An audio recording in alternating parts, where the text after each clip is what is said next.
Perkenalkan, nama saya Waadira Aprilanda dengan NPM 2262100250. Di sini saya akan menjelaskan materi kepenyiaran yang diampu oleh dosen Ibu Dr. Rozia SPD MA. Materi yang saya jelaskan ada 3, yaitu tentang teknik pernapasan, teknik vokal, dan latihan pernapasan. Pertama adalah olah vokal dan pernapasan adalah bagian dari yang digarap oleh mereka yang dapat digunakan sehari-hari maupun untuk kepentingan pementasan.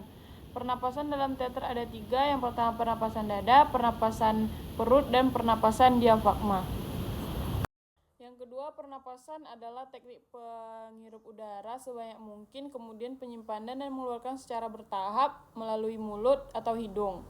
Paru-paru adalah organ tubuh yang paling berperan dalam mendistribusikan udara, tetapi beberapa orang tidak menggunakannya secara efektif, jadi diperlukan latihan pernapasan khusus.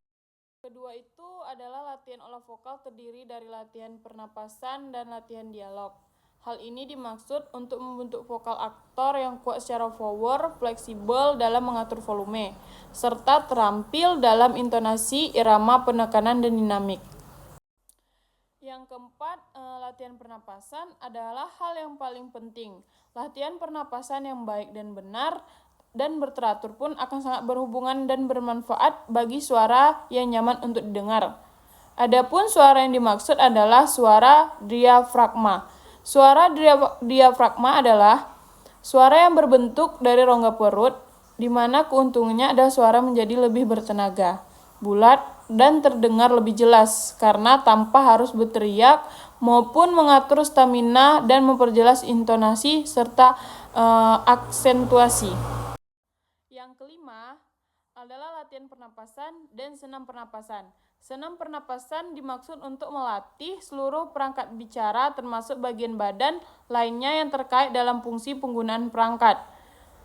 Yang keenam, latihan pernapasan untuk bisa mengeluarkan diafragma, yaitu suara yang berbentuk dari rongga perut.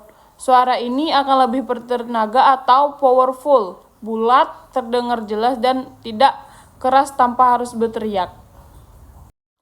Yang ketujuh, teknik vokal pada dasarnya adalah teknik audio broadcast. Teknik vokal atau suara modal utama penyiar.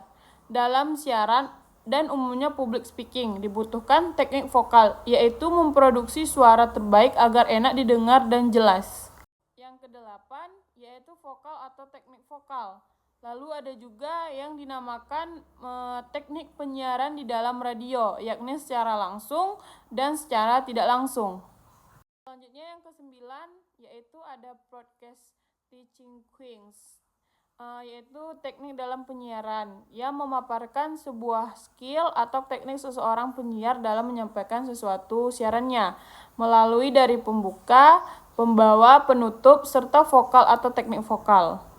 Yang ke-10 ada teknik vokal pada dasarnya adalah cara berbicara serta pengucapan kata dan pengendalian suara saat berbicara atau mengeluarkan suara di depan mikrofon atau di ruang siaran.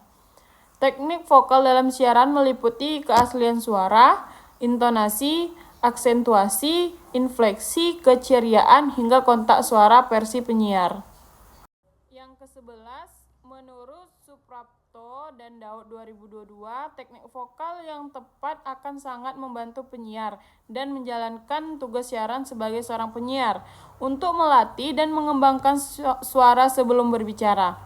Menyatakan pelatihan dan pengembangan suara dapat dilakukan dengan cara yang pertama, pengucapan yang benar. Yang kedua, artikulasi berkaitan dengan pengucapan huruf vokal, konsonan, dan diftong. Yang ketiga, yaitu penekanan.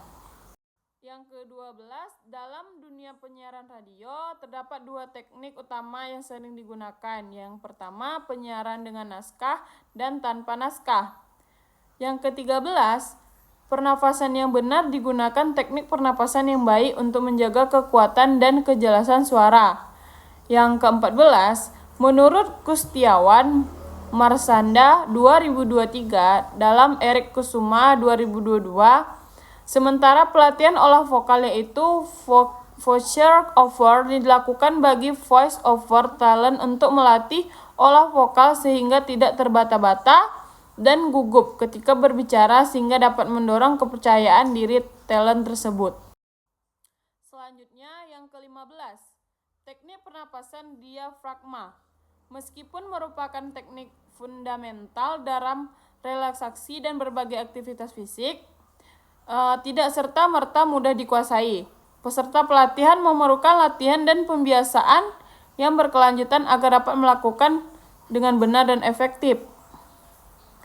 Yang ke-16, menurut Ilmu dan Jurnal 2024, dalam upaya mengelola tekanan darah, teknik relaksasi memilih peran penting. Pernapasan diafragma adalah teknik relaksasi yang sederhana dan efektif, serta dapat membantu menurunkan tekanan darah. Selanjutnya yang ke-17, teknik pernapasan diafragma adalah cara bernapas yang alami dan efisien. Dalam pernapasan diafragma otot berpemisah antara rongga dada dan perut berperan penting dalam mengatur volume udara yang keluar masuk paru-paru.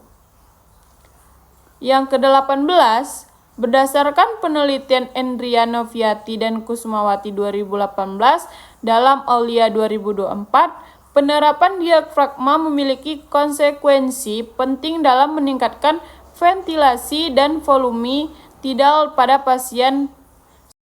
Selanjutnya, 19. Salah satu latihan penting dalam melatih pernapasan adalah diafragma latihan pernapasan kaget. Latihan napas kaget melibatkan 10 kali tarikan napas pendek dan cepat, seolah-olah terkejut dan diulangi dalam 3-5 set. Tujuannya adalah untuk melatih diafragma agar lebih responsif, mengembangkan kemampuan penarikan napas dengan cepat.